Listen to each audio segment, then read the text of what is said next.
On this episode, we talk about Shane McMahon in charge of Raw once again, the Authority missing in action, Gallows and Anderson making their debut, 5K subscribers on YouTube celebration, and more now on Byte That.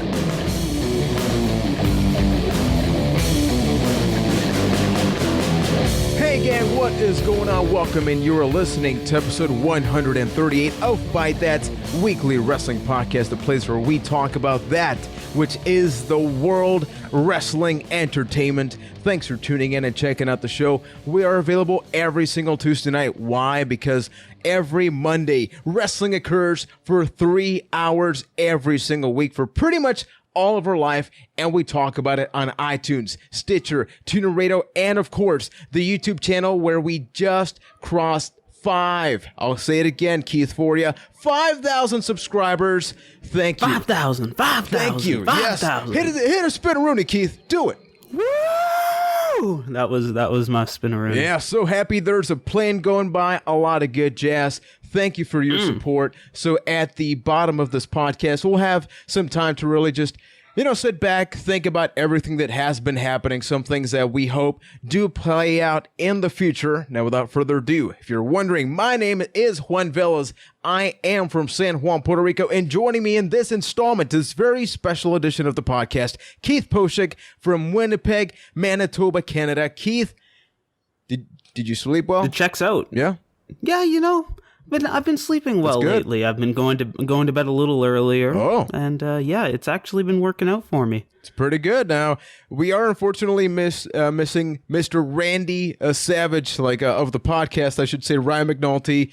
Unfortunately, he cannot be here, but he's here in spirit. And he's turning into us. Yeah. Really. We actually got a question about that because usually it's either you or me that's MIA, but, he does have his reasons. However, though, with everything that did occur on Raw, he was sort of bummed out that he couldn't be here because there is a lot to talk about. Sure is. Yeah, so per tradition, let's get to the overall Raw impressions. Now, last week we had the post-WrestleMania Raw. You have a ruckus crowd. We talked about that maybe that crowd was a little bit disrespectful, but now that we've had a week to not just see that, but really what Roman Reigns' character has sort of become, what did you think of this episode overall? Overall, I thought it was a really good episode of Raw. I would almost say it's better than last week. This was the big Raw in my mind, at least for how it turned out. And you mentioned the crowd. It almost felt to me like this is the right way to do a hyped crowd, an excited crowd. Like they weren't trying to go against the grain of the show. They were just going with it and excited for the most part. And I really liked that change of tone. But overall, it was a really good show. We got some great matches, great segments, and yeah, I loved it. Yeah, same. I gotta say, I had a lot of fun. It's rare, right, that you not only get a first solid hour, because that is what usually happens. The first hour is pretty solid. Second one is good, right? It'll keep you tuned in. And then by the third hour, myself specifically, I tune out. It's very easy to check out at that third hour. Yeah, because usually it is a tag team match, which it was. And those to me, honestly, I don't really care too much because unless something groundbreaking happens, it's not something that I look forward to too much. But going back to the announcement that happened before Raw. So last week we had Shane McMahon in charge. A lot of people, there were... Which was weird. Yeah, it was weird because you lost at WrestleMania, but then here you are on Raw. And then due to social media demand, he's in charge of Raw again. That gave me even more of a headache because what was the point of WrestleMania, right? Yeah, where do the consequences live in this? So you're basically, it's the WWE's form of having their cake and eating it too, where you have The Undertaker win, but hey, Shane McMahon's still going to run Raw. But one can assume that this is just a very temporary thing, right? It could end any week at this point, and I guess that's where the big difference is. Does it make sense? Absolutely not, but I'm guessing that's why it's happening. And it is a fun thing because it's odd that after WrestleMania, the Authority is pretty much missing in action, much like Ryan.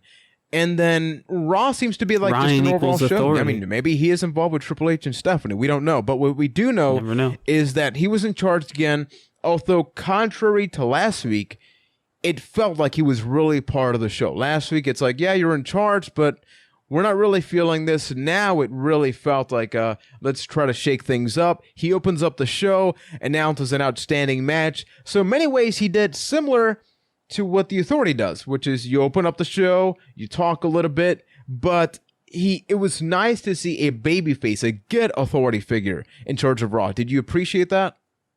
I did. It just shows how different of a tone it can have when the authority isn't, or the authority figure isn't just talking down to the crowd or basically trying to screw somebody over. It's just somebody coming out, hey, we're here to have a good time. We're going to have some great matches. Let's go have a great show style thing. And I really liked that change of pace. Yeah, I really did too. Now, one of the things that he was getting to is Roman Reigns. Last week, he was saying that he's not a bad guy. He's not a good guy. He's the guy. He comes out this episode of Raw, once again says he's not a bad guy, he's not a good guy, he's the guy. Now, combining this with, I don't know if you saw his promo with AJ Styles on SmackDown. If not, anybody can check it out. I've only heard about it. Okay, so basically what happened was that, AJ Styles is the number one contender. So Roman Reigns kind of treated him like, he's not that big of a threat. Like, that's cool, man. You've won a couple other places, but this is the big leagues. Because that's how you sell a match against somebody, right? And treat them as not a big deal. But honestly, I like that. A lot of people, I think, that are jumping to the conclusion that he's a heel. I really do think that this is what they're doing, where he's not a bad guy, he's not a good guy. He's kind of an asshole, I guess. But isn't that what we've wanted? Yet some people are complaining about that. So I'm a little bit confused here. I don't think a-hole is exactly what people were looking for. More of like that tough guy, silent but deadly Roman. Just talking down your competition, it never seems like a good way to make a feud important. What was that quote from the Hall of Fame from Stan Hansen, where it doesn't matter how good you are, it's how good your opponent is, because you're in the ring facing them. So if you're just talking a guy down, how is the crowd supposed to take that feud seriously? How are we as fans supposed to think oh yeah, this isn't just going to be a one-sided thing where Roman Reigns just walks away unscathed? Well, usually that is the case, right? Like if you make somebody look bad but they beat you, then aren't you as bad as you're saying the other guy is? But keep in mind, this is Roman Reigns. Then what happens if you make him look that bad and then you end up beating him, right? You're kind of just throwing him right into the dirt. But honestly, with Roman Reigns, I don't think there's that much else you could do, because here's a guy that's supposed to be a good guy, but people don't care about. And if you just make him a heel, a traditional bad guy, people are still going to boo him because they're going to think, oh, now WWE's going to try and manipulate us so we like him. So what do? Just bash on people, honestly, because this way he was getting booed, but it felt like he was getting booed as a character, as opposed to just, I don't care, man. Roman Reigns is out there and I'm told I got to boo him, so that's what I'm going to do. So I at least appreciated that. I guess I don't see it exactly the same. I just see it as people still booing Roman because that's the fun thing to do, and it's kind of just shooting his opponent in the foot. Now, in regards to his match at Payback, I'm getting my pay-per-views confused. It's very confusing. Now that I'm used to saying Extreme Rules, they decided to change it up again. Yeah, man. We are creatures of habit. We are wrestling fans. That is the whole point. And now the garbage truck is going by at 7 p.m. Why are you picking the garbage at this time? Why are they? Yeah, man, that's almost kind of nice. Is there an around-the-clock garbage disposal? No, garbage but thing it's election year, so I guess they're being extra nice about garbage. But see, this is what happens when Ryan's not on the show. We go off topic. Yeah. But we like to have fun on Tuesday, yes, boy. We do. Yes, we do. What I wanted to get to here, and I apologize for any background noise, is that Shane McMahon did announce, so AJ Styles is the number one contender, but Sami Zayn, he was taken out last week, so if he won the match against AJ Styles, it was going to become a triple threat. Now, I was a little worried because I do think that his first title defense, especially with this character, should not be a triple threat. Now, eventually, he did win the match, but I want to get your thought process. Did you think that it was going to turn into a three-way, or what was up with that? There was a very brief moment where I was sold on it, like, okay, but then Kevin Owens came out to interrupt Shane, and that's where I kind of realized, like, oh, there's no way that's going to happen. And surprisingly, they didn't even go that route with the whole, like, Kevin Owens costing Sami Zayn the match thing, and I thought that was a nice little thing, but I agree with you where if it's Roman's first big title defense, which is weird considering he's had the championship multiple times at this point, it should be a one-on-one match. Exactly. So we were treated to a great match on Raw. Oh, one might call it phenomenal. Oh, yes, it was. I'm catching on now. I'm still getting used to the whole phenomenal forearm being a finisher, but in our case, we've watched AJ for so many years, and that was a normal move, and now all of a sudden it's a finishing move. So it's not really that it's wrong. It's that, once again, we're creatures of habit. We're used to this, and now magically it's like stronger, but it's a cool move, right?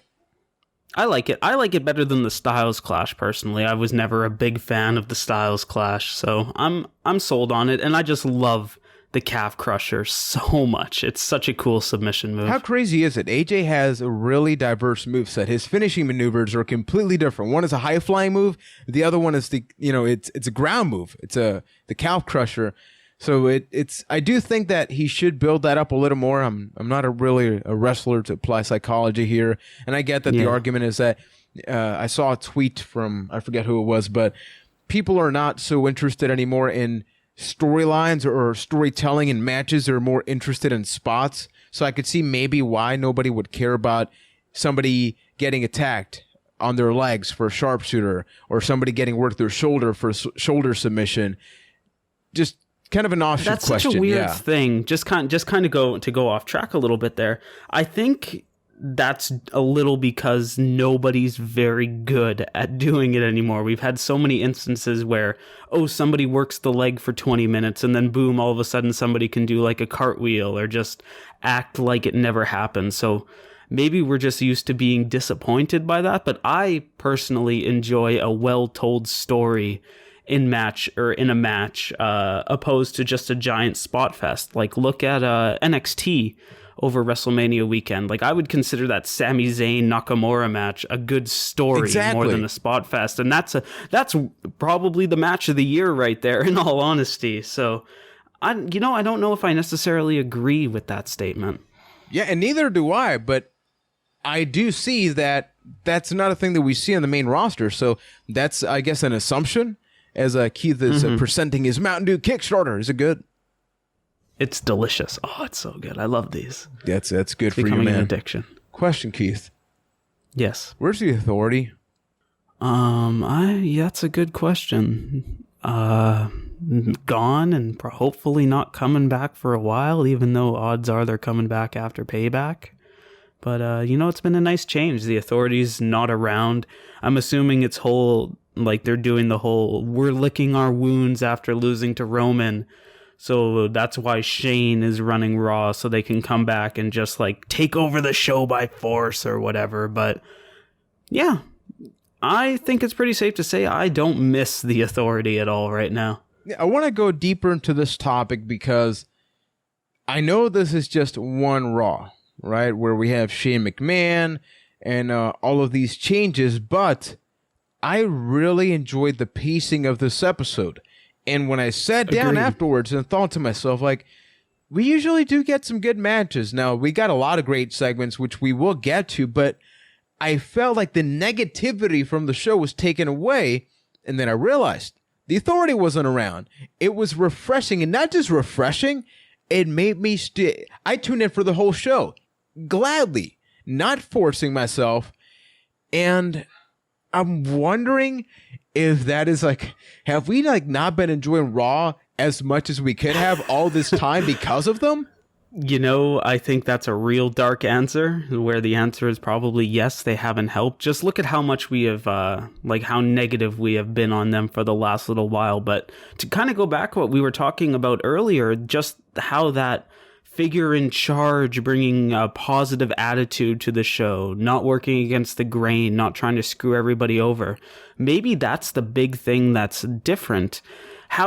When was the last time, or could you ever see a situation where the Authority, as in Stephanie McMahon and Triple H, went to the back after an amazing match and just had a segment where they said thank you to somebody? Never. It was a very little thing, but I loved just that little example of how different of a tone it was of a show. And like you said, I found it much more enjoyable. Yeah, because Shane is not the storyline. Even though Shane is involved in a storyline, he's not the show with the Authority. He's more the facilitator of the storyline. Whereas with the Authority, they are the focus, right? So they want what's best for business. They want the champion to be part of the Authority, all the way back to J&J Security, Rollins, even the Shield in many ways. Even to go back, the beginning of the Authority, really, you could stretch that all the way back to Randy Orton. Exactly. And the whole point was, I care about this portion of the show. I care about the main championship, and everything else, I kind of don't really care about. It doesn't matter. And, now that you said it like that, I guess it kind of really showed about how if the authority only cared about the one thing and everything else was an afterthought, we as fans almost perceived it as an afterthought, right? Exactly, because what you brought up with Shane McMahon, just going backstage after a commercial break, really simple segment. That wasn't even a minute long, right? AJ Styles, Sami Zayn, awesome match. He was pumped up. They got me pumped up because I felt like, man, they are acknowledging the hard work that they just did backstage. And it was pumps you up. Yeah, that was a really good match. You're right. Exactly. So it's almost like I talk a lot about this at work because I do some mental health work where if you speak negatively about things, even if you think the opposite, your mind, your mindset's going to be thinking about negative stuff because, well, that's the ambience. That's what's happening. Whereas you have somebody that does have decisive power on the show saying good things, saying positive things, feeling excited. That keeps you pumped up because they can give you a piece of paper and you're going to be pumped up simply because they believe in it. So therefore, there's a good chance that maybe you believe in it. Exactly. Now, something that did happen here is that there is a tag team tournament to crown the new number one contenders for the WWE Tag Team Championship. I actually did the gyrating while sitting down. How's that for an image? Let that one just sit there for a minute. That was a little freaky. Yeah. Ain't gonna lie to you. Yeah. That's what I'm here for. But I'm not here to talk about the tournament. Everybody knows what we're about to bring up after months of not even speculation, because Finn Balor has blatantly... Just teases. Yeah. Just straight up teases. This is going to happen. Guys, it's not a matter of if this is going to happen. It's just when and how. Because they can't be more obvious. Luke Gallows and Carl Anderson did beat down the Usos. Now, this was spoiled. I don't know if you knew about this, but a couple of people on Twitter actually pointed out before Raw that there was leaked footage of them rehearsing this beatdown. So I sort of ignored it because it's really easy, right? To just say hey guys, I have footage of this. Anybody could post that, right? Exactly. But it did seem a lot similar to what actually played out. So after their victory, the Usos were then taken out by Carl Anderson and Luke Gallows. Now, Carl Anderson and Luke have had tremendous careers. Carl Anderson has been in New Japan, for over 7 years, being part of the Bullet Club. Luke Gallows, the former Festus, the former Freakin' Deacon, Fake Kane. Luke Gallows is part of the Straight Edge Society. This guy has had a crazy career. After that, he was actually part of the Wrestling Road Diaries 2, which I just saw a couple of weeks before, and it's so crazy. I think I mentioned this on the show.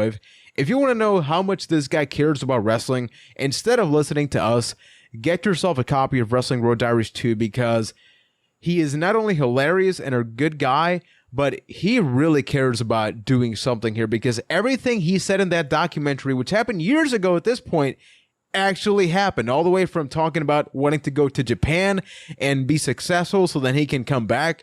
And it's not often that a wrestler can say something deliver it. It's so nice to hear that. Yeah. How if he had a plan in place, he saw it through, and it all worked out. It's so nice to hear something actually working out every once in a while. Exactly. It's really nice.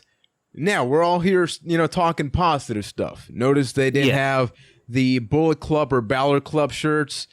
Carl Anderson. But they did have that tiny tease just when after the beatdown where they like fist bumped, but it was in the style of like a handgun. Yeah. And those are their names. So Doc Gallows is now Luke Gallows, which makes sense because he was Doc Gallows because of, Doc, Director of Chaos or Doctor of Chaos from TNA. That was a horrible name. And Carl Anderson is apparently going to keep his own name, so that goes with the trend like Nakamura and so on and so forth that are continue to keeping their world-renowned names. A lot of people were upset with this. Why? Because instead of them supporting AJ or Finn Balor or even interrupting the main event in some form, they just beat down a tag team after they just won a match. And afterwards, the announcers didn't really reference it. They were just sort of like, hey, cool, that happened. We know who those guys are. JBL even acknowledged, I heard rumors this was going to happen tonight. So they didn't really react all freaked out or concerned. Did you appreciate that, or do you think that serves a bigger purpose? I think it's definitely one of those things where not everything needs to be that giant boom of an impact. You can let it sit for a couple of weeks. If they decide to go that route of the Balor Club or the Bullet Club, because not even that is, or something along those lines is officially confirmed yet, they can almost like lull people into like a false sense of, oh, well, that's not going to happen, and then all of a sudden, boom, it can happen then. Like the debut was what it was, and then they can move into that while they're on the camera. It doesn't need to go into this boom thing right away, and I appreciate that, honestly, and just kind of because once again it comes down to, we know who they are, but the average Monday Night Raw viewer might not know who they are. So if you've got this these people coming in that people don't know or anything about, it might be weird, like, okay, am I supposed to care about this club or whatever they're trying to do? Like, let them be established a little bit for a couple of weeks as bad guys or badasses, and then go into that thing. Maybe cost Roman the main event at Payback or something like that, or maybe the night after, or something along those lines. It doesn't have to happen right away. 3 letters. NWO. For all the comparisons that there are about these two factions, people forget the NWO didn't just magically happen. It wasn't Scott Hall, Nash, and Hogan just going out there and beating up everybody. First you saw and really Hall. they are this generation's outsiders. Exactly. And there's the intrigue. They are there. Now what? Oh, are they just a tag team? Or are they going to align themselves with Triple H when he comes back? Oh, does this leave a possibility of Finn Balor? Are they going to help AJ Styles win the title? If they just came out right at the beginning and just took, I don't know, whatever, like maybe even the tag match at the main event. Honestly, I think that the ceiling for people's expectations is so high that even then you would be let down or disappointed because oh, absolutely. I don't think it's a matter of them taking over the show. It's a matter of having presence, and when they need to, they're going to strike and they're going to strive for some kind of change. But I think we need to be real about the time and place that we are in the WWE. We're not going to get, we may get a Nexus. We could get another Nexus, and now I could be wrong about all this. But even then, I would even say it probably won't be as edgy as the Nexus debut, because that's a fine line to hit. But almost to go back to your point a little bit there, we as fans that know who they are building that story, building that possibility in our head anyway. So they don't even really need to show us that right now because we're just thinking about it. We're whatevering about it right now. And it's not justifying, because I know it can seem like 1 week. Yeah, I tried to work around that word. Yeah. But just to be clear here, it's not that we're defending WWE for not doing the absolute best, because the fact of the matter is with any storyline, you will find 20 different ways. But when it all comes down to it, did we enjoy this Raw episode? Yes. Were there multiple things that we enjoyed? Yes. Yep. So honestly, what's the problem? Exactly. Save it for a week that you know you're not going to have a banger of an episode to make up for it almost. Exactly, because if they just took out the entire roster, hypothetically, we just talked about how Reigns was talking about AJ, not, hey, AJ. It's like, no, I can beat him. If they just did that, and the next week, everybody's just there, people would just be complaining, well, the roster's there. They made the Bullet Club look bad. Once again, not justifying, but something good happened. Things are changing, whether it be big or small with the process. You have the New Day. Eventually, more guys are going to come out. Cesaro is getting a push. I mean, man, how many people gave up on that? What more can you ask for? It's kind of amazing. By the way, Cesaro, best entrance in the WWE. Oh my God, that GoldenEye, that so James beautiful. Bond thing at the beginning, like that Minitron. I think not since dashing Cody Rhodes has it ever been so effective in making somebody look so awesome. Agreed. Then he just rips his clothes off. Exactly, and we talked about AJ versus Sami Zayn. Before that, we got this awesome match between Owens and Cesaro, and that match was on fire. I mean, that match does rival. If anything, I think I maybe enjoyed that one a little bit more because of the physicality of it. Yeah, absolutely. Two very different styles, but for what they are, both equally as good as far as I'm concerned. It's very difficult to say one was better than the other just because I love them both so much. I just think it was great because the crowd really is getting behind Cesaro, and they're really doing what fans have been saying this whole time. They were always behind Cesaro, though. Real talk.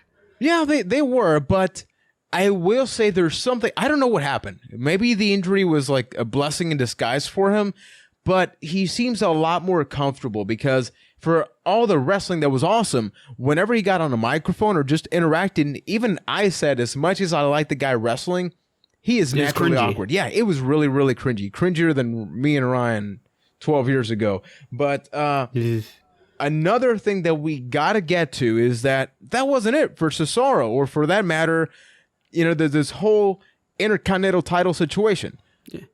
So hold on, let's not go over this one. Cesaro is the number one contender for the Intercontinental Championship. How exciting is that? I mean, sorry, Zack Ryder, but that's very exciting that Cesaro is going for a title. Just as a side note, I'm not bringing up anything about Zack Ryder here because he has had this character development on the WWE YouTube where he's getting frustrated and tweeting nonstop that this is not over. So I'm expecting some kind of interference or something to happen, but I want to give it a week. If nothing happens, yes. We will be talking about this. Like you guys have our guarantee with that, because what the hell then? I mean, poor guy. Yeah, right. Now with Cesaro, people were complaining about The Miz becoming champion. I will say that I was one of the few that I was very supportive of this, because I do think that Miz as champion is great. Miz with Maryse on his side is awesome. And something happened this week that not enough people are talking about. And Keith, I want to get the scoop here. So usually when there is a match from a rival happening on Raw, there's somebody backstage watching, standing up. Because they like to study, exactly. See what their opponent's doing, get ready for that big match. It makes a lot of sense why they're doing exactly, it. But it's always at that exact same camera angle. But this week, the Miz people, he was, get ready for it, sitting down. Now, I will say, sadly, and this is true, out of all the things, awesome matches, storyline development that happened, this was what I marked out for the most. I don't know why. Do you ever have those moments where you ask yourself, maybe I've been watching this for too long, maybe I'm just a little too deep? I think you should really have one of those moments with yourself, if that's the thing that excites you the most, the fact the Miz was watching the TV at a human being like angle. Oh man, but that segment was magical. awesome. The whole thing, people are speaking very positively about that because everything from The Miz just being this D-list celebrity, you know, with the whole thing with the Skittles, or was it M&M's? M&M's, right? Yeah. Okay, with the whole thing with the M&M's or candy. There was candy in the segment. There was. Maurice just being Maurice. Maurice, yeah. But we're not saying that in a negative way. At least I'm not. I think Maurice is great for the role that she fills. Yeah, and she really is. And then just panning the camera to the side, you see Cesaro going in. And finally, as I mentioned before, he does not seem nearly as uncomfortable or awkward as he usually does. It felt like, it's almost like that suit gave him life. I know Finn Balor, for example, says that he doesn't wrestle the same without the face paint as he does with, because psychologically there's just a different process. So I think that maybe Cesaro getting that tuxedo or whatever really just, I don't know, maybe it gave him some kind of more comfort or reassurance about himself. It's like a way to just literally rip that frustration off of his body before a match. Exactly. By the way, real talk for everybody listening, you included, Keith. How many of you wish that you had a work suit that when you got home, you could just pull it off like Cesaro and just sit down and watch some TV? Oh, God. Well, I mean, for the most part, it happens already. It just a couple of more steps are involved in my exploding out of my clothes process. Okay, clothes. Thank you. Yes. But just having that rip, oh, it'd be so nice. Rip and That's the dream, my brother. That's the dream. Only Byte that. Exactly. But yeah, I'm really looking forward to this. This alongside Enzo and Cass versus the Dudleys versus the feud between Reigns and AJ Styles. And then you have Sami Zayn and Kevin Owens. Guys. There's a lot of good things going on. Yeah. You know, I mentioned it a couple of years ago, but I've always said that there is eventually going to be this point where there's a shift that happens in the WWE where you're going to see more and more NXT guys debut, and eventually the show is going to be more NXT than traditional old WWE guys, and we're really, really close, if not to that point already, and it is quite exciting. Yeah, I'm really happy about it because for all the times that we maybe complain, or we've even said it on the show, sometimes you kind of want to turn it off. And if it wasn't for the fact that everybody does interact with us, you know, on Twitter, leaving the comments on YouTube, where you have this feedback and you can just discuss about the show, I don't see how a lot of fans could have withstood that. I think social media in many ways actually helped it because you at least have a forum to sort of vent your frustration or, you know, sometimes excitement when the show's good. But now I really do think that they're going great. Next thing you know, 3 hours will turn to 2 and the world's going to be a better place, Keith. And one can hope. One can hope indeed. But before talking about more things regarding Raw, we got to get to a lot of things happening on the YouTube channel, which, as I mentioned at the top of the show, we hit 5K subscribers, 5,000. For context, around May 2014, we were celebrating 400 subscribers.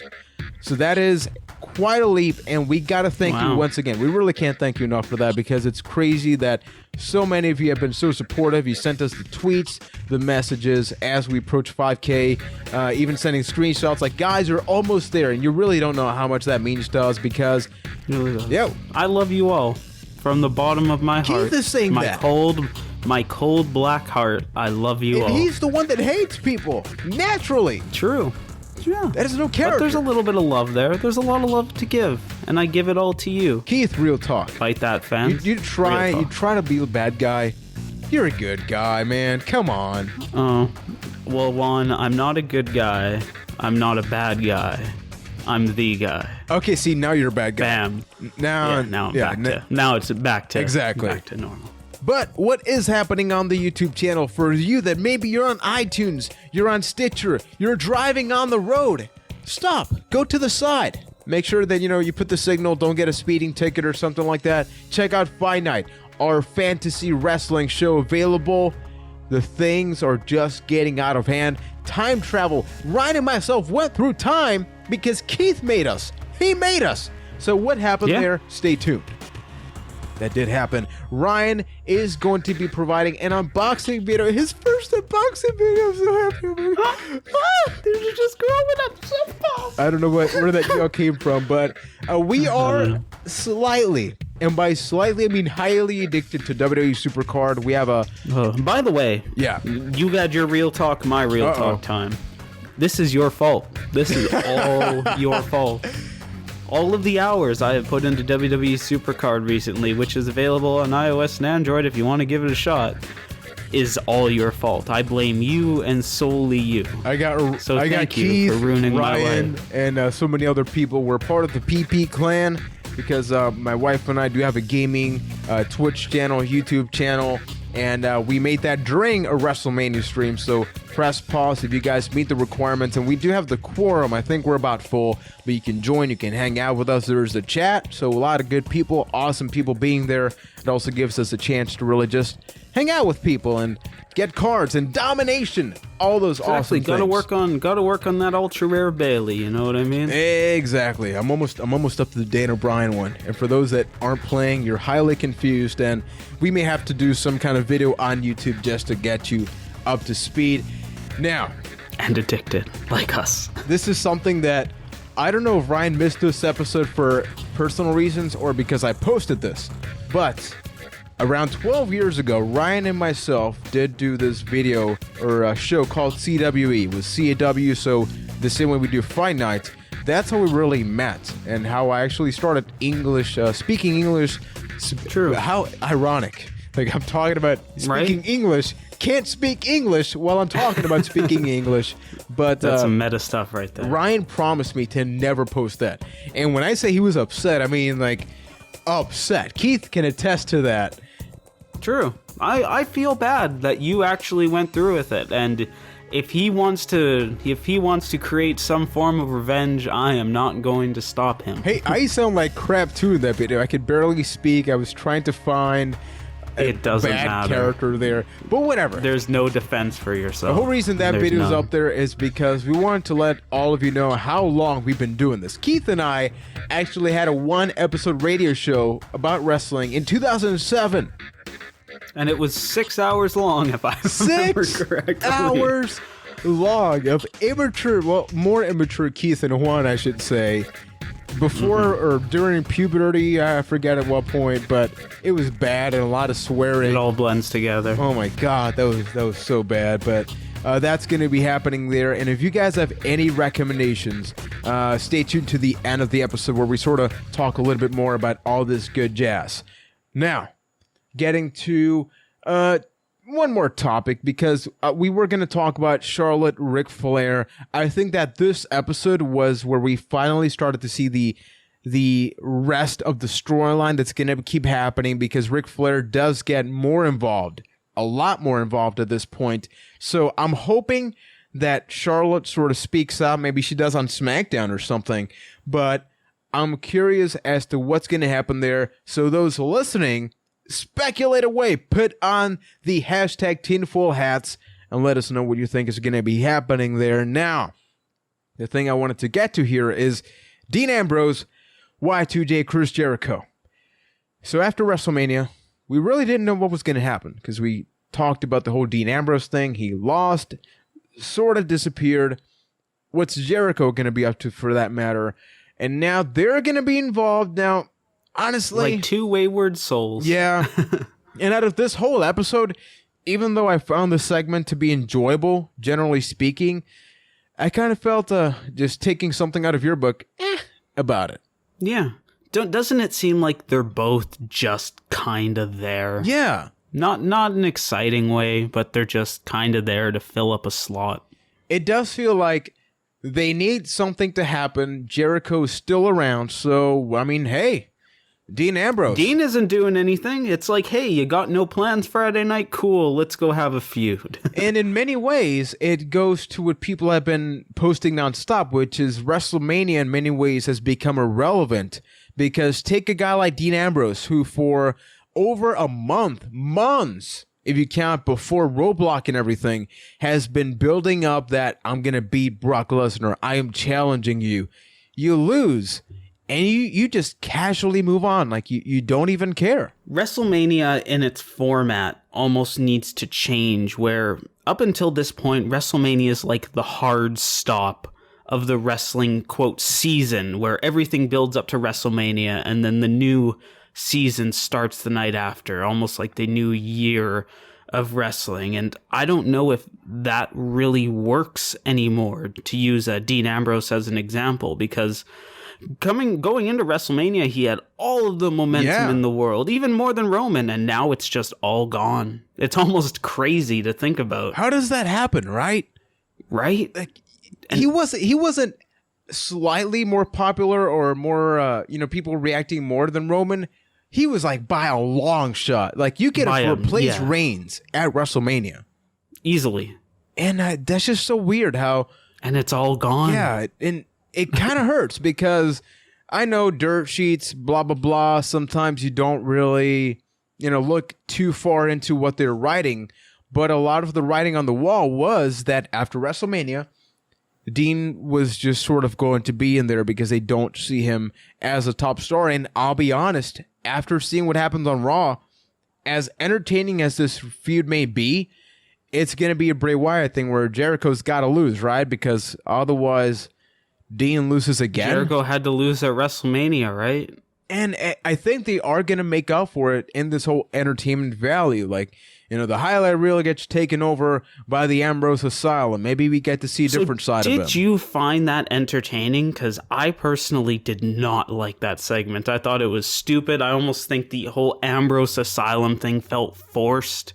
Where it's like, oh, I'm crazy Dean Ambrose. Here's a speeding ticket. Had a crazy night. Oh, I've got this board and we're all in the asylum. I really didn't like the tone of it. What I found odd was that maybe it's sarcastic, but even Ambrose himself has stated, why do people think I'm crazy? I'm just a guy. I'm just a normal guy. But then here he comes, acting a little wacky, and then, bringing up the Ambrose Asylum, bringing up the note that had like a hole in the middle. And it's just like, I know that as wrestling fans, we shouldn't look too deep into things because then our heads hurt more than they should.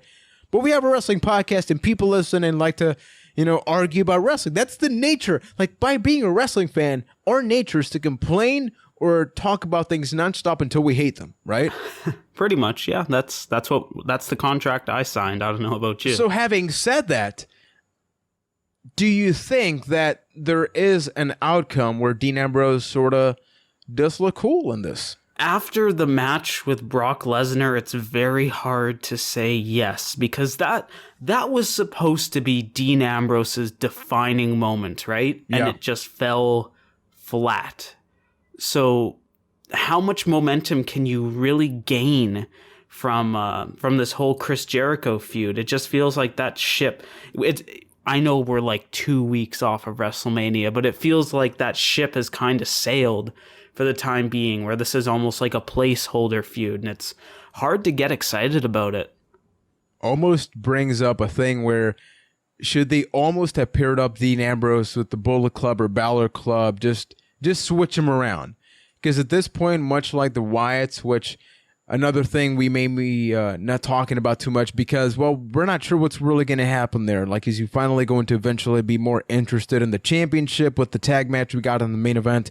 I don't know, but... Or even just put Dean, like, throw him in that Shane McMahon have an amazing match pile. Like, don't even build a feud with Dean, just like, oh, hey, you're facing Cesaro, to use a name. Go out there, have an amazing match, and then that's it. Let the feud come in time. You don't need to rush it right away. Just reestablish Dean as a top competitor. Yeah, that would be really nice, Keith, but I'm not sure that's what's going to happen. Oh, that's absolutely not that's not what's going to happen, but it would have been the better outcome, at least in my opinion. But hey, who am I? It would have been.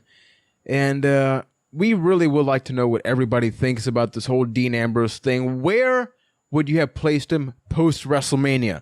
Does he become paranoid in a lunatic fringe where he wants to see Brock Lesnar? He wants to battle him again, but Brock just doesn't show up. Kind of like the whole Shawn Michaels Undertaker. Like, to kind of go into fantasy booking mode, you could almost take the route of almost the John Cena versus The Rock storyline, but good, where Ambrose said for weeks.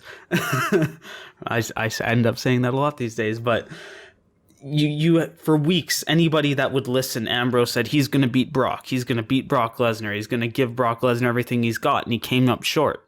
Wouldn't you be really bummed out about that?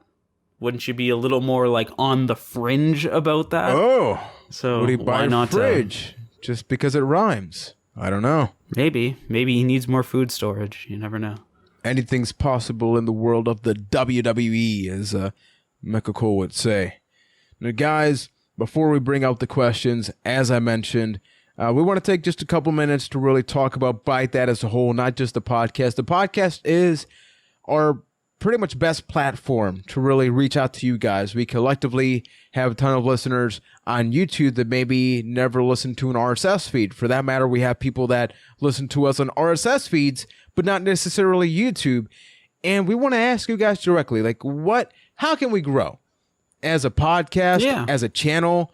What is out there? As people, how can we grow as people? Exactly. Maybe it's being less hateful. Maybe Keith is not hateful enough. I do think he could pull out a little bit more hate. Turn it up a notch. Yes.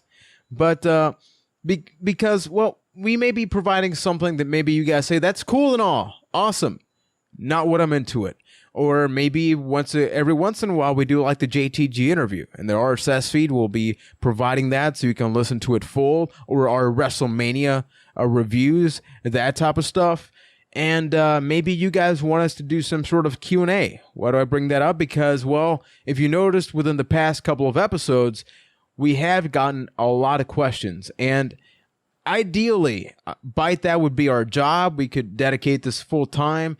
But we do have our jobs. We have our personal lives. 'Tis the dream. 'Tis the dream. It is the dream, sir. And we're thinking about what is the best way that we can interact with you guys. You guys can get the shout outs, get the questions on the show without having the podcast take more time for us, because from a production standpoint, we do like to put, Keith likes to put the sauce on top of the pizza, Exactly. Got to make the sauce taste good. If you're making a pizza, you make the pizza right. You know what I mean?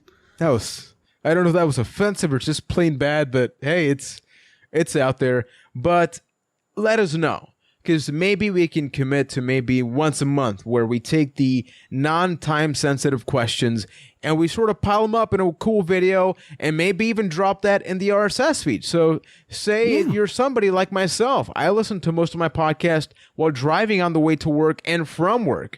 And maybe I don't listen to a lot of discussion at home. So it's not whether you like the YouTube channel or not. It's simply not the platform that you like to listen to things from. So let us know. ByteThatCast@gmail.com is the best way to do it. We can easily categorize that. That is our email. We will take time to read that. Obviously, also Facebook DMs are really good. Why? Because unlike Twitter, you don't have a 140 character limit. We want to be able to sort of differentiate our social media. A lot of times we share sort of similar things, but you can drop longer comments on Facebook. You can have the private email, and then you can do hashtag AskBT on Twitter if you want to drop a question for the podcast. But once again, and we can't stress this enough, how would you guys like us to grow? Guys, gang, Galaxy, we require your knowledge, because we don't want Byte That to grow into something that you don't want. One time, I pulled up a Call of Duty video on the channel because, well, I thought that maybe a wrestling break could work. Didn't work all that great. Guess what? We stopped doing it. Why? Because your feedback really does matter to us. Indeed.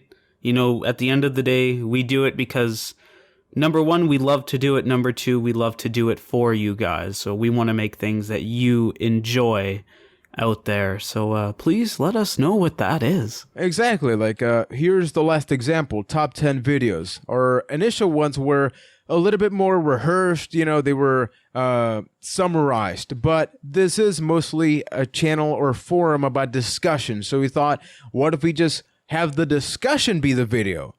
And it's more fun for us because a lot of times, a lot of the discussion doesn't make it into the final cut.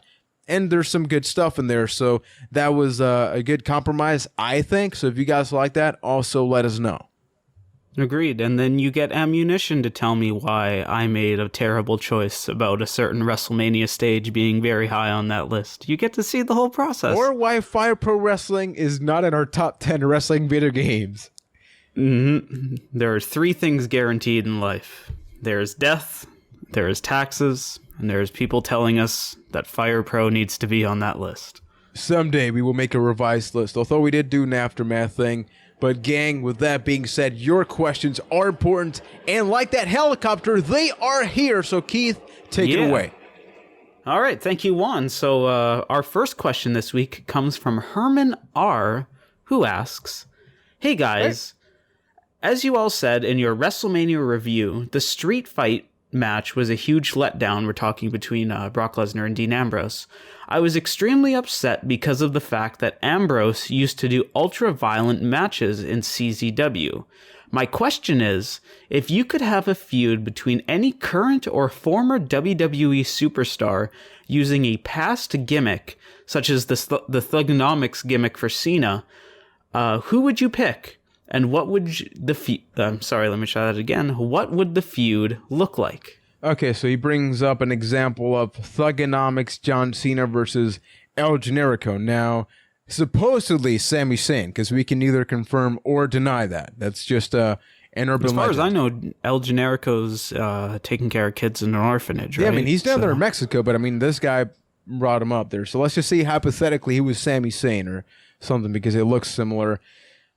I do think that somebody like Raven could have benefited from a feud with Dean Ambrose where he pulls out like the hardcore in Ambrose that maybe Ambrose forgot. So it's a case of maybe he doesn't remember his past because WWE brainwashed him. So here comes one too many hits or chair shots to the head or something like that. Exactly, somebody like a Tommy Dreamer or a Raven, because I do miss that kind of gritty character, which is why I enjoy whenever guys like Enzo Amore or Dudley Boy sort of break the mold of a clean superstar.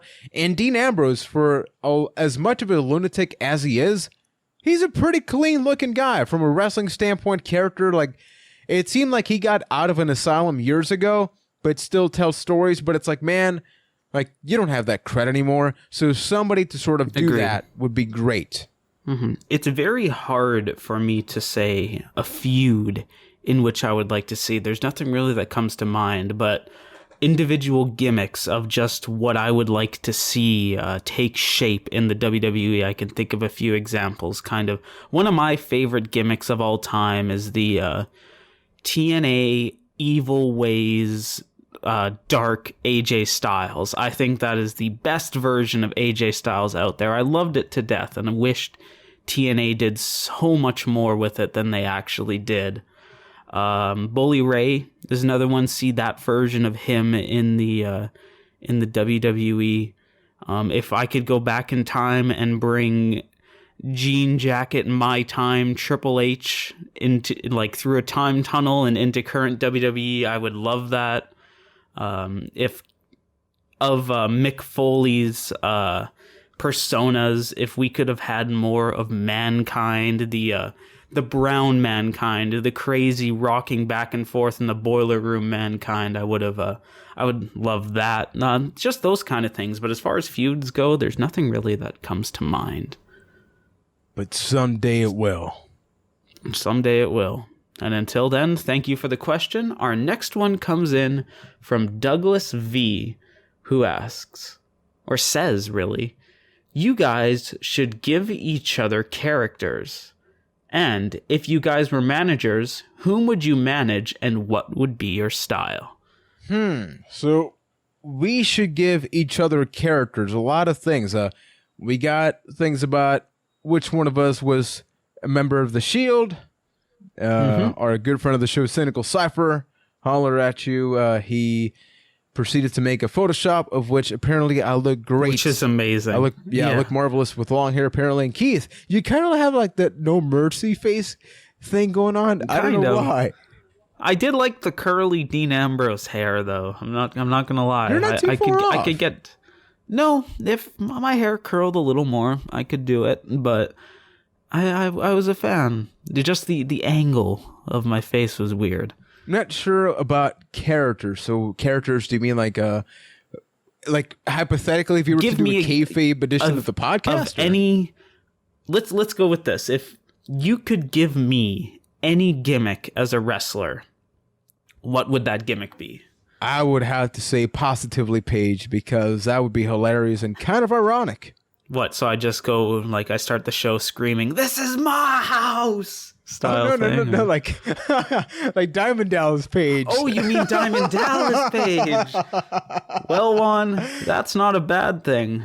That's a good thing. Yeah. I'm like, Indeed. What the hell? When did DDP ever say that? Wrong page. There's a lot of pages in wrestling. Just because it's the first thing that came to mind, you would be Dr. Stevie. You would help people out with their crazy hardcore problems.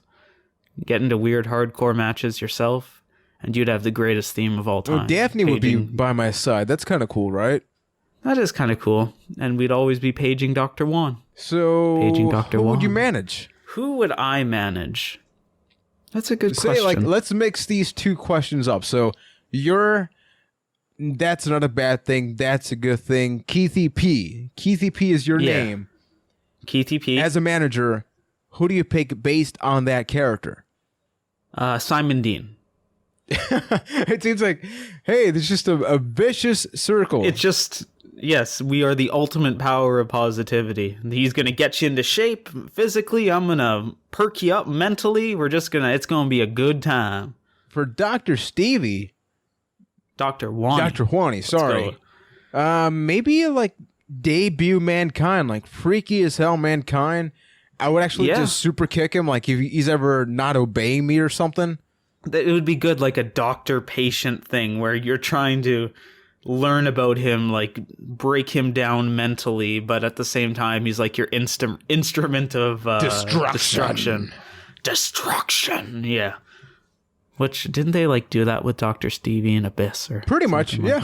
Pretty much. Okay, all right. So thank you for the question. Our next one comes in from Terrence J., who asks, question: which couple would have had a better love angle storyline?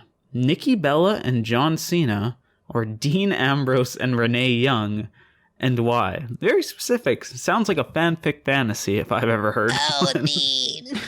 Oh, Dean. And just by that, we have to go with Dean Ambrose and Renee. Yeah. Yeah, because honestly, I think John Cena's a little too PG for me to have a love story on Raw. Even when he had the whole Eve Torres thing, it was a little weird. Like, I know he's in Total Divas, but Cena's still. Been in a lot of love-related storylines, if you think about it. There was the Eve thing. There was the Mickey James thing. There's been a couple. Crazy. The first one he was involved in WWE, not directly like as part of the love triangle or something. I was watching WWE Rebellion 2003 ? I want to say, or 2002, and that was still like tights, like trunks John Cena, like the neon ones. Wow. But he was heel, doing the Doctor of Thugonomics pose, not rapping yet. I didn't even know there was that period of John Cena. Was this like B2 Bull Buchanan? No, not was yet. That like, even this was just like, oh, wow. I'm a bad guy. This is like real early. Yeah, this is like, I'm a bad guy, and I had to do this finger thing with my pinkies, but I don't really have anything else. You do. And he was part of a tag team match between Billa Kidman and Tori Wilson,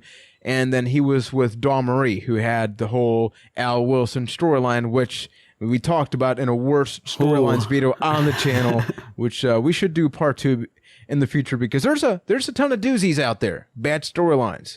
Did I answer? I can't remember. I don't think you did. Okay. Dean Ambrose and Renee Young, but I've gone on the record saying that I hate love related storylines in wrestling, and I do. Ugh. It's that's a deep issue that maybe Dr. Wani would have to look into. I'll just kick you in the head to love them. No. Love them. No. I won't. No. Wow. That was some weird role play, but thank you for the question. Our next one comes in from Allison W., who asks, this is, speaking of doozies, guys, for as many times as you have missed an episode of the podcast, give a compliment about Eva Marie's wrestling. So can we just cancel the podcast right now and make it easier for everybody? Yeah. Okay, so thanks for listening, or thanks for watching. Thanks for listening. Okay, so that's it. Hypothetically, if we had to like throw a random number, I'd say you and me have missed maybe 6 to 8 episodes, more maybe. Yeah. Why don't we do like a rapid fire and see who has to tap out first? Like I'll go, you go, I'll go, you go. Oh my God, of Eva Marie. Okay, so of Eva Marie. Let's do this. Yeah, since you just brought it up, why not? Break the ice. I'll start. I love the name Sliced Red number 2. She has great hair. She's improved. That flatliner, though. Not a bad flatliner. Definitely more sound in the ring. She can point towards that ring like nobody's business. That she can. We'll never see an elimination as bad as that one from that Battle Royal ever again. Nobody has a poker face that's better than Eva Marie in the women's division. She probably does a good clothesline. I'm running out of things to say. It's getting hard. Okay, so I'll just say, hey, she's employed. She's a good even though she's probably on the main roster now, she was a good compliment piece to Nia Jax. Her favorite match is probably not Melina versus Alicia Fox. She'll probably never have a match again that's as bad as Melina versus Alicia Fox. Could have been worse. She could have had a growth on her face. Her return match was at WrestleMania. That's impressive. Those Instagram pictures. I'm done. I'm done. Yeah, we were starting to just like grasp at straws here. Allison, this happened because of you. Just think about that. I hope you can't sleep at night because of this, for the pain. That or the whole me kicking Steve, kicking Keith continuously. Exactly. We roleplay on Tuesday Nights Maggle, and our final question of the show comes from both Jarrett and Philly Armbar. New gimmick. And they ask every week. It's like opening a new box of cereal and getting one of those fancy toys that I don't think they put in cereal boxes anymore. Oh. But as a kid, I was really excited, and I used to really like getting like Cocoa Puffs. And oh hey, there's a spoon that looks really cool in it. Or here's a $2 Obi-Wan Kenobi figure. I was more of a Cookie Crisp guy myself, but yeah. They didn't have Cookie Crisp here. What? Right? I didn't have Cookie Crisp until I didn't have Cookie Crisp till I was already a man. By then, it was just like weird cereal to me. Huh. Mm-hmm. Cinnamon Toast Crunch was another late one for me. I was already it's so good. We should have some after this. I'd be game for that. But nonetheless, we have questions right now. We do. The Cinnamon Toast Crunch comes later. And that question is, brand split question. Who would be your champions to lead each brand? Would NXT be used like a better third brand? As an example, WWECW. Okay, so I think NXT will undoubtedly be the second brand from a fan's perspective, as much as WWE would like to say otherwise. I do think that we are going to at some point get another brand split. It's going to happen. WWE has such a massive roster right now that I don't want to see more debuts, honestly. Keep the guys where they are, not just because I don't want them to move up, but where the hell are you going to put them? Now, who would be your champions to lead the brands? I would say for Raw, Kevin Owens. I do think somebody like a Kevin Owens is a really strong pick. For SmackDown, the obvious choice would be Roman Reigns. Now, for NXT, I gotta say maybe Nakamura. Why? Because they could stand to have somebody that's a champion for a very long time. And when I say very long time, I mean like over a year. I'm saying like over 2 years for that matter. Because have a champion that whenever he loses that title, holy crap, that is amazing. And they've done that with the NXT champions. Like Finn Balor, I believe, around this week or a couple of weeks from now is going to be the longest reigning champion, if I'm not mistaken. And I like that because even before that, like Neville and Bo Dallas had really long reigns. Exactly. And I love that. And I know we don't always get that in the main roster, but that's where NXT can strive, especially when so many guys move up to the roster so they can like, hey, you lose, you go up to Raw. So you don't just magically look weak. And then you have a lengthy reign. I like that in the way that losing doesn't feel like a bad thing. It's almost like moving on to bigger and better things. But I've said it before, I think I agree with you where we are very close to a brand split, at least in my mind. And I would like to see almost a 3-tiered system where you have Raw as the big show, with probably the Big Show on it. You have SmackDown as the middle show, and then NXT kind of still taking the place where it is right now as the developmental. Maybe that's where they're going with this whole Shane McMahon running Raw. Maybe the Authority comes back, and Triple H does this storyline thing where, oh, hey, you've been debuting my NXT guys. Well, here are the rest of my NXT guys, and we're taking over SmackDown style thing. It almost becomes like an early brand split where you have just the one champion, the WWE champion, and then they go between Raw and SmackDown, and it's almost like a Raw versus SmackDown situation with the champion on both shows. Now, who is that champion? Realistically, it's probably Roman Reigns, because I think we're going to have the Roman show for a very, very long time. Who would I like it to be? Like you said, Kevin Owens, AJ Styles, Sami Zayn, that whole group of wrestlers, I would love to see as champion. If not now, at least one day. NXT champion, Samoa Joe. I can't wait for that to happen. I think Joe is going to be a tremendous champion, because Balor has to be close to the end of his reign, and I would honestly like to see Joe as a champion more than Nakamura. Yeah. Good picks. Samoa Joe, I didn't really think about that, because I guess he's lost a couple times. He's going to be the best. He's going to be the best champion. I am wondering how Balor's going to lose at this point, but thank you everybody for the awesome questions. And remember to send them. You do so by emailing us, bytethatcast@gmail.com, with the subject headline, whatever you want. Not actually whatever you want, but something related to a show question is maybe the best option. Twitter. Yeah, if you want to put question in there, hey, it's more than appreciated. Yeah, I mean, definitely. And Twitter. Byte That Cast with the hashtag AskBT. You can check out the rest of our social media. Ask BT, Ask Me, Ask Keith, and maybe Ryan Savage will be returning to the podcast to conversationalize with us and you, the listener. And we want to thank you once again for supporting us, helping us get to 5,000 subscribers and growing. A lot of you guys are saying, 5K, what about 100K? Hey, who knows? Sky's the limit. You gotta, first you gotta build the letters, then you build the sentences, then you build the paragraphs. So it's one small step. Exactly. One small step for Byte That, one giant step for the Byte That Galaxy. Remember, we are available on social media. Facebook, Byte That Cast, Wrestling Amino, Byte That. Send us your suggestions. What should we talk about in the podcast?